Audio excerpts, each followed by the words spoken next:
Hello viewers, welcome to EduTube, your school support educational channel where you can learn and relearn everything. In this series, 50 Commandments in English Language, we dive deep into the essential rules and tips to improve your English proficiency.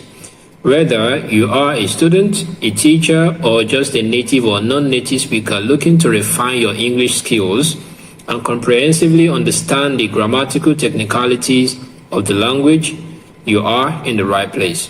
Before we dive into today's lesson, if you are new to this channel, please kindly click on the subscription button below this video to get notified of more academic lessons like this. And if you are a returning viewer but yet to subscribe to our channel, please kindly also click on the subscription button to encourage us to do more of this. And if you are a returning viewer who has already subscribed to our channel, we say a massive thank you for your love and support always. We'll see you in a moment. Welcome back. So in today's lesson, we are going to introduce two more commandments, Commandment 14 and Commandment 15. In our previous lesson, we stopped at Commandment 13, where we exhaustively talked about the appropriate usage of the abstract nouns and the countable nouns as regard to their pluralities and their usage. Okay, so but today in this commandment, as I said, we are introducing Commandment 14 and Commandment 15, and we are still talking about some rules and tips that are essentials as regard to nouns. Okay, so what does Commandment number 14 say without wasting any time further? Commandment 14 says that a singular verb must follow the uncountable nouns and abstract noun. Okay, now you could see Commandment 14 is also still talking about nouns as Commandment 13 also did.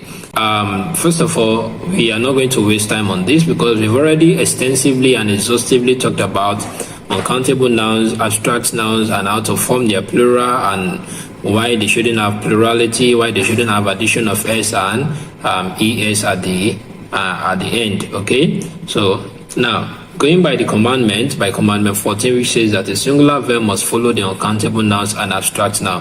Why is that? It's simply because uncountable nouns are seen as a single unit because they cannot be counted as an individual unit. Okay, so they are treated as a singular subject or singular entity, and that is why they must take a singular verb. The same applies to abstract noun. Like I said, you could go to our previous videos, that is Commandment 13, to see our extensive and exhaustive explanation of uncountable nouns and abstract nouns. So let's look at the first example for Commandment 14 that says that a singular verb must follow the uncountable nouns and abstract nouns. So number one says that the 10 a.m. news has been broadcast.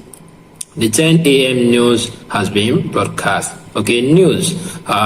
Technically, news is an abstract noun. News is an uncountable noun, I should say. News is an uncountable noun, like it's a kind of a piece of information. We get piece of information from news, okay? Regardless of the fact that, regardless of the addition of s or regardless of the s at the end of news, we must make sure that it has it uses or we use a singular verb after it. Okay, so because it's an abstract, it's an uncountable noun, not an abstract noun, it's an uncountable noun because you cannot count it. So the 10 a.m. news has been broadcast. So has is an anomalous verb, is a singular anomalous verb. A singular anomalous verb. It's a singular of have. Have is a plural and had is the past tense. Okay, so has is a singular anomalous verb. So that conforms with the commandment number 14 that a singular verb must follow the uncountable nouns and the abstract nouns. So the 10 a.m. news has been broadcast. And example 2 says that honesty is the best policy. Honesty is an abstract noun. Honesty is an abstract noun. It's a concept that you, it's an idea. It represents an idea of something. Pardon me, it represents an idea of something, okay, so which we cannot touch, which we cannot see, neither can we taste, neither can we cannot see, we cannot touch, we cannot taste, and we cannot feel with our body, but we can feel it in our body. So that's honesty. So honesty is an abstract Now, so honesty is the best policy. Now, what verb comes after honesty? The verb is, is. So is a singular verb for are, A-R-E-R. So is a singular verb for are. So both of them, they are called verb to be. They are primary verb to be, okay? So honesty is the best policy. It would be wrong to say honesties are the best policy, because honesty is an abstract noun and it must receive a singular verb. So honesty is the best policy. And then the third example says that his furniture is exotic.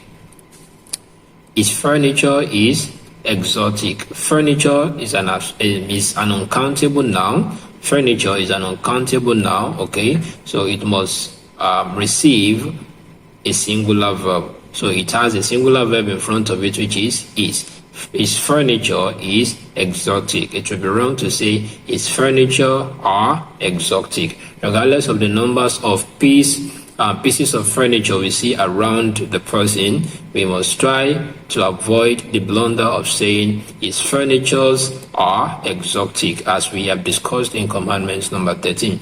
But the focus for this commandment is on the verb that comes after the abstract noun and uncountable noun. So the verb that comes after the uncountable noun furniture is, so which is the correct thing to use, not his furniture are exotic. So the right thing to say is his furniture is exotic. So that is simply about that on commandment number 14. Now straight to commandment number 15. What does commandment number 15 say? Commandment number 15 is also focusing on nouns. So what does it say? It states that all pluralia tantrums must take a singular verb. All pluralia tantrums must take a singular verb. What are pluralia tantrums? Pluralia tantrums are nouns that appear with an S at the end, making them look like plural nouns. Again, pluralia tantrums are nouns that appear with an S at the end, making them look like plural nouns. They are not plural nouns, but they have an S at the end, so making them look like a plural nouns, and that is why they are called pluralia tantrums. So pluralia tantrums are nouns. They are categories of nouns that they are a category of nouns that appear with an S at the end, making them look like plural nouns. Okay, so some examples of pluralia tantrums include school subjects like mathematics, like physics, like economics, like civics. And another category of pluralia tantrums, or another example of pluralia tantrums, is the category of diseases like measles, like mumps, like diabetes. And then we also have another category which could be games, like we have darts, we have snakes and ladders, and many more like that. Okay, so let's take some sentence examples to elaborate that. Okay, so the first example we have is mathematics is such a boring subject. Now we said pluralia tantrums are nouns that appear with an S at the end, making them look like a plural. Now if you look at mathematics, you will see an S at the end, mathematics. So it has an S at the end, making it look like a plural. And if you go back to our first commandment, it says that our second commandment rather, it says that a plural subject must receive a plural verb. But in this case, mathematics is not a plural, it's just a pluralia tantrum, because it's having an S at the end, making it look like a plural noun, but it's not a plural noun. So, but then that will mean it must receive a singular verb. Mathematics is such a boring subject. The wrong thing that you will say is mathematics are such boring subjects. Okay, that would be wrong. So the right thing to say is mathematics is such a boring subject. Is a verb, and verb is a singular of are. Another example we have is measles is a highly infectious disease. Measles is a highly infectious disease. Measles is another pluralia tantrum. It has an S at the end, making it appear as if it's a plural noun. It's not a plural noun, it's a singular entity, so it must receive a singular verb, so which is that we have. Measles is, not measles are. Measles is, not measles are. So measles is a highly infectious disease. And the last example we have is snakes and ladders was a popular game on Nokia phones. Snakes and ladders was a popular game on Nokia phones. So snakes and ladders is a type of game. Regardless of the letter S at the end of snakes and the letter S at the end of ladders, we must avoid putting a plural or using a plural verb after snakes and ladders, because it's just a pluralia tantum. It's a name of a game. So snakes and ladders was, not were. Were is a plural of was. Was is a singular. It's a singular past tense of is. While were is a plural past tense of was. Okay, so snakes and ladders was a popular game on Nokia phones. So that is that about commandment number 15, and that is all we are going to have for today.